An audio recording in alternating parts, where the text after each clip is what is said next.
What's up, you guys? This is Coach Sarah here, and this is my weekly weight loss chat.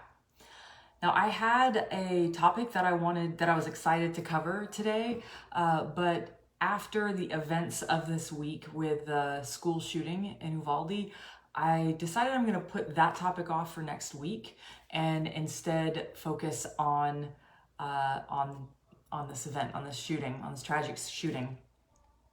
The reason that I want to talk about this on a weight loss chat is because the nature of these videos that I do.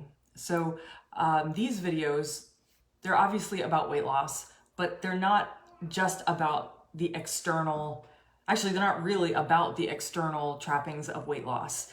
I don't really dive into, well, here's the different strategies you can use to lose weight. These videos are all about what is going on internally behind your weight loss struggle. And what I found with everybody, if you're a human being and you struggle with weight, you also struggle with managing your emotions on some level. And I don't know about you, but I know for me, this week has been very emotional. And so that is what I want to talk about is the emotions that I've been experiencing. And the reason that I want to address this, I guess to further explain, is after we got the news, after Forrest and I got the news and we started watching the different news reports come in, I noticed that when I was just watching the news, internally it was easy to feel myself spiraling. And when I started actually talking with Forrest about it and we started processing through the emotions, that's when, I don't want to say things got better because people died, children died. But it helped me to begin moving through that emotion. And, I began to realize that not everyone has someone to process through their emotions with them like this. And again, if you struggle with weight loss, being able to process through emotions is valuable. And so my intention with this video today is to do just that, is to talk about how I've been processing and hopefully in doing so help you to process as well. So everything I'm saying, everything I'm going to say is really just observations of how I experienced it. None of this is meant to say this is how you should be experiencing it too, or this is nothing like that. It's just all, let's process together is the intention. So with that, I'll just begin by saying, I'll start with, there are stages to grief. You might have heard of them. There's 7 stages to grief. And when I first heard about the event, I don't want to say, they say the first stage is denial. I know with the stages of grief, you can move through them very quickly, or you can move through them slowly. But I will say, if there was denial that I experienced, I went through it very quickly. When I first heard the news, I had the same experience that I have, tragically, every time we hear about a school shooting. Which that phrase should not come out of our mouth. Every time we hear about a school shooting, that should not be a phrase we hear at all. But I know, for my part, every time I hear about a school shooting, the first thought is, not again. Like, not again. And I'm gonna get emotional on this video, and I would usually apologize for being emotional, but I'm not going to, because I'm not sorry. Because this is a tragedy, and so it's how it is. So I had that first initial thought of, not again, oh no. And then very quickly it turned to the second stage of grief, which is anger. And anger, I'm very good at, I feel very comfortable with. But I will say, so going back to just what was the stimuli coming in? Obviously anger that this happened, anger at the, how could this be happening? But what I started to notice with the news reports is as they began to shift from what actually happened, like what the shooter did, and then they began to shift towards the police response, the lack of a police response. And as I was watching these videos, I'm listening to this, I'm listening to this horrible news, and then I'm also listening to the fact that the police just, they let it happen. They stood there and they let it happen, essentially. And the reporters reporting it were getting angrier and angrier. I could feel myself getting angrier and angrier. And I was just riding this, I was just in it. I was in this moment getting angrier and angrier every time I listened to a report. And then there was a point where the anger became tangible enough that it stopped me. That I said, whoa, I need to stop and observe this. Not that the anger is not warranted. Not that we shouldn't be angry, but I could just feel that rage, the indignation. It was so visceral and so real. And as I was feeling it, I was like, wait a minute. I've been here before. I've experienced this before. Keep in mind at this point, the practice that I was doing, you'd call it mindfulness. There's also a great book called Felt Sense where it's all about you're experiencing emotions in your body from your throat down to your pelvis. And instead of trying to think through them, you just focus on them, and you actually in some ways detach from what they're associated with, like what stimuli is coming in that's causing them, and you're just focusing on that feeling. And then that oftentimes will open up some kind of insight and understanding for you. And so as I'm sitting here feeling this deep, deep anger rising, I remembered the way I had experienced it before. And it was actually somewhat recent. Last year, my husband Forrest and I had gotten in a wreck. We'd gotten in a wreck. I was driving, it was at night, we were on the highway. Somebody swerved and knocked us off the highway. We were going 70 miles per hour, spun us off the highway. We're very lucky and thankful to be alive. And we never saw who it was that hit us. I think the night of the wreck, we saw the car that had hit us and there was a driver in it, but there was never any interaction. And not too long after, I think the next day actually, I ended up getting in a pretty heated argument with my brother, actually. And that's very unlike us. We don't usually argue, but I think it was the first time in my life I'd actually ever argued with him like that vehemently. And I was talking to my dear friend and mentor, a lady named Betty. I was talking to her about it afterwards, and she said, well, Sarah, how are you feeling about the driver that hit you? And I said, I'm not feeling anything about him. Never saw him. We just got hit. I don't know.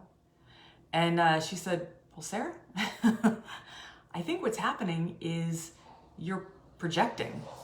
You're projecting anger that should very rightfully be directed at the person that hit you.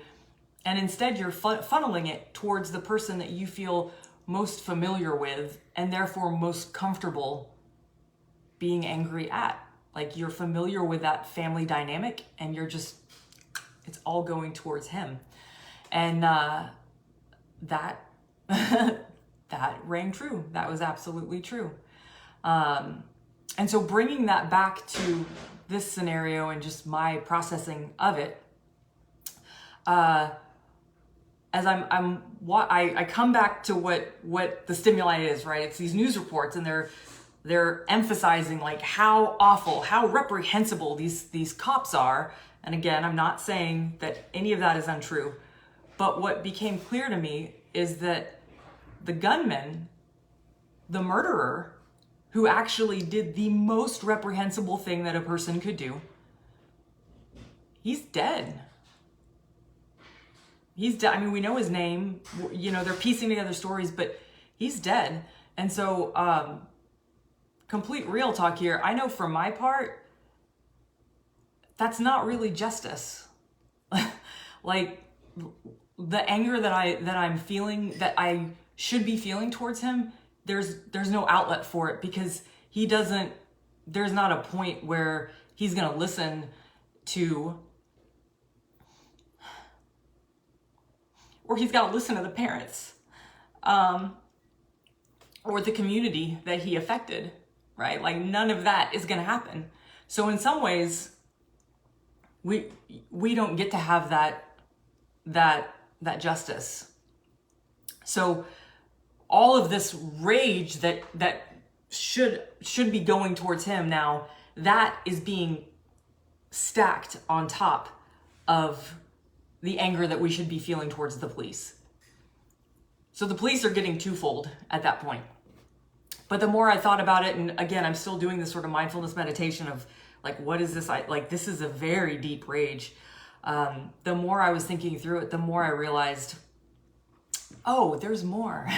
It's not just the gunman that I am projecting onto these police.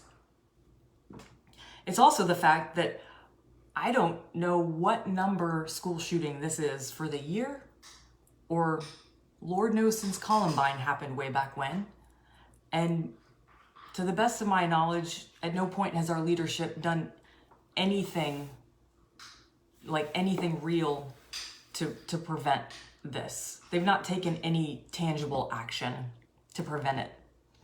And so then that is what I also realized at that point, is that, okay, this deep rage that is overtaking me, it's not just the police, but it's the police. It's also the projection of my anger towards this gunman. It's also the projection of my anger towards the leadership or lack thereof in our country doing nothing about this.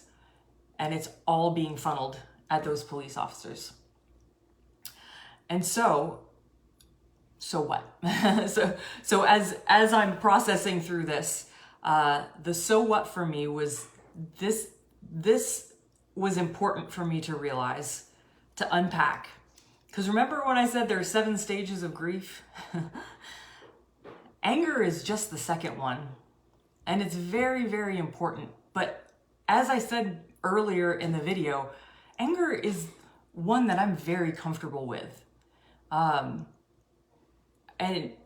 there's a reason why it's part of the stages of grief. It's a protection, right? And so for me, I know that when I just let myself get angry, it is a very seductive protector against feeling weak and vulnerable and scared. And if you take that to its logical conclusion, for me, again, this is all for me,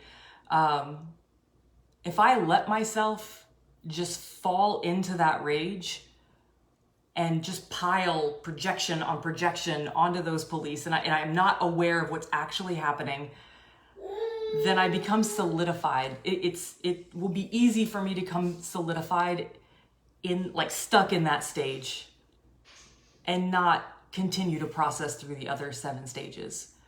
And when I realized that, that's when I was able to begin crying, honestly. I don't like to cry. I just want to become rageful instead. But if we connect this back to the bigger picture, we can talk about all of the varying issues around why we have this horrible epidemic happening in our country. But if you bring it back to emotions, so the epidemic in our country, and then also if you bring it way, way back down to this little piece that, in light of what I'm talking about, probably actually seems like, why am I even talking about it? But weight loss. If we don't know how to process through our emotions, then we have a whole host of issues that that are far greater, that we can't get, a whole host of symptoms that we can't get past. And so that's why it was important to me to be able to unpack that. And again, please understand me, the police absolutely have to be held accountable for their actions. And again, this is just how I processed through, how I am continuing to process through this event. Feel free to, if you have, comments that you like to share, feel free to share it in the comments. But I think it's very important for our mental health, and for our community as a whole, that we are able to process together. I'd actually like to end with a quote from Brene Brown. I think I've heard her described as the nation's therapist, and I think it's absolutely true in this time. But in her book, Braving the Wilderness, she actually has a section where she's talking about 9/11, and I think there were very clear comparisons to this and that situation. But I'll just read this quote to you. So she said, she's talking about a community's response to violence is usually unifying initially. So if during that initial period of unity, we're allowed to talk openly about our collective grief and fear, if we turn to one another in a vulnerable and loving way, while at the same time seeking justice and accountability, it can be the start to a very long healing process. If leaders race too quickly to serve up an ideological enemy that we can rally against rather than methodically identifying the actual perpetrator, what we experience is an emotional diversion away from the unraveling that's really happening in our homes and communities. And so that's the importance of that to me. Again, it's not a perfect, this applies perfectly, but to me, that ideological enemy, I don't want to attach, okay, all of this is on the police, because then that ends up letting our leaders off the hook for their inaction, right? And then the ultimate, tying this all back together again to these videos that I do and how it can help you with weight loss. If we can process through these emotions, then it will prevent us from getting stuck in that anger and rage, and then not knowing why we can't heal as a community, why we can't heal as individuals. So that's all I have to share. Thanks for listening if you've gotten this far. Again, my intention was simply to tell you how I was processing through this experience, and hopefully allow you some processing as well. And I'll leave it with that. So hug your littles, hug each other, and we'll talk soon. Bye for now.